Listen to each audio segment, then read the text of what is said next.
भूषण के काव्य में वीर रस के बारे में बताने जा रहे हैं। वीर रस का स्थायी भाव उत्साह माना जाता है। साहित्य शास्त्रियों के मतानुसार उत्साह स्थायी भाव का विकास केवल युद्ध में वीरता के प्रदर्शन से ही नहीं होता, अपितु दान, दया, धर्म आदि लोक मंगल के क्षेत्रों में भी यह सात्विक उत्साह वृत्ति अपने शुद्ध रूप में उद्भुत रहती है। उत्साह की इस सात्विक वृत्ति की व्यापकता को देखकर काव्याचार्यों ने वीर रस के प्रमुख 4 भेदों की चर्चा की है। वे हैं युद्धवीर, दयावीर, दानवीर और धर्मवीर। साहित्यकार अपने काव्यों में इन सभी वृत्तियों का चित्रण करके वीर रस का परिपोषण करते हैं। वस्तुतः जब इन चारों भेदों का समग्र रूप से काव्य में उन्मेष होता है तभी वह वीर रसात्मक काव्य कहलाता है, अन्यथा उसमें एकांगिकता का दोष आ जाता है। यही कारण है कि साहित्य में युद्धवीर की प्रधानता के साथ साथ अन्य भेदों का भी पलवन किया जाता रहा है। भूषण के काव्य में वीरता।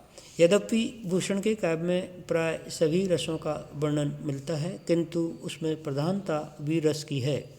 शास्त्रीय दृष्टि से सम्मत वीर रस के चारों प्रकारों युद्धवीर, दयावीर, धर्मवीर और दानवीर का परिपोष उनके काव्य में बड़ी उत्कृष्टता से हुआ है।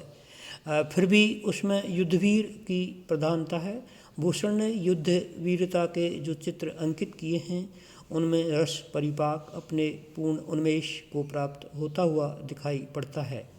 उनके युद्ध चित्र सजीवता, लोमहर्षक, उत्तेजना, आतंक आदि से परिपूर्ण हैं। उनका युद्ध वीरता का एक उदाहरण यहाँ है।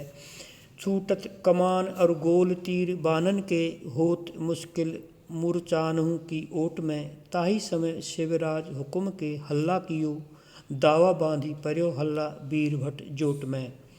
युद्धवीर के संदर्भ में ही चतुरंगिणी सेनाओं, वीरों की गर्वोक्तियों, योद्धाओं के शौर्यपूर्ण कार्यों, उनके अस्त्र शस्त्रों की खनखनाट एवं युद्ध के नगाड़ों के तुमुल कोलाहल आदि के वर्णन हुआ करते हैं। प्रत्येक कवि इनका यथायोग्य संयोजन करके वीर रस का परिपोष करता है। कविवर भूषण ने भी उक्त सभी उपादानों का वर्णन युद्धवीर के परिपाक के लिए किया है।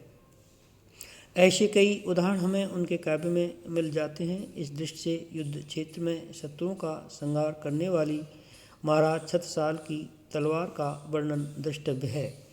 भुज भुजगेश की वे संगनी, भुजंगनी सी खोदी खोदी खाती दी है, दारुण दलन के बख्तर पाखरन बीच धसी जाति मीन, पूरी पार जाति परवाज जलन के निकसत म्यांते मुख प्रलभ भानु, कैसी फार तम तोम गयंत के जाल को लागति लपक इकट बैरण्य के नागन सी, रुधि रिझाव दैद मुंडन की माल को। भूषण ने युद्धवीर के साथ वीर रस के अन्य भेदों का भी वर्णन किया है। जैसे छत्रपति शिवाजी की दानवीरता का चित्र निम्न पंक्तियों में देखा जा सकता है। शाही तने शिवराज ऐसे देते गजराज, जिन्हें पाए होत कविराज बेफिक्र है। इसी प्रकार कविता में शिवाजी की धर्मवीरता की सशक्त अभिव्यंजना हुई है।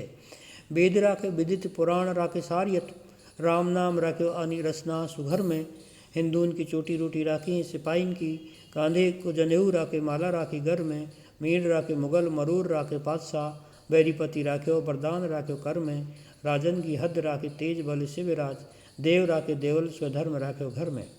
वीर रस में ऊहात्मक शैली। भूषण ने वीर रस में कहीं कहीं ऊहात्मक शैली का आश्रय लिया है।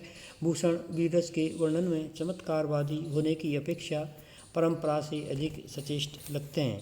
इस प्रवृत्ति के कारण उन्होंने अतिशय चमत्कारी वर्णन किए हैं। सैन्य संचालन के प्रसंग में शीशनाग के फणों का केले के पत्तों की तरह फट जाना, सिंधु का आंदोलित हो उठना, पृथ्वी पर धूल छा जाना आदि का उन्होंने चमत्कारिक वर्णन किया है। जैसे दल के दरारन में कमठ करारे फूटे, केरा के से पात बेहराने फन शेष के, भूषण भनत नाद बिहद नगारन के, नदी नद मैद गबरन के रलत हैं, ऐल फैल खैल बैल खलक में गैल गैल, गजन की ठेल पैल सैल उलसत हैं। कहीं कहीं पर शिवाजी की वीरता का वर्णन करते हुए भूषण अतिरंजना भी कर गए हैं। लेकिन वे अतिशयोक्त के स्थल रस परिपोष में बाधक नहीं बन पाए हैं। जैसे आयो आयो सुनत ही शिव सिर जातो में नाव, बैरी नारी द्रग जलन सो बूढ़ जात अरि गाँव। रौद्र तथा भयानक रस भूषण के काव्य में वीर रस की प्रधानता है, साथ ही उसमें रौद्र एवं भयानक का भी यथास्थान चित्रण हुआ है। रौद्र रस वीर रस का सहभागी है तथा आतताई शत्रुओं के संहार में इसका परिपोष होता है। भूषण ने इसकी अनेक स्थलों पर सुंदर अभिव्यंजना की है, यथा भूषण बनत चैन उपजे सेवा के चित्त, 64 नचाई जब रेवा के किनारे में, आतन की तांतबाजी खाल की मृदंगबाजी, खोपरी की ताल पशुपालन के अखाड़े में।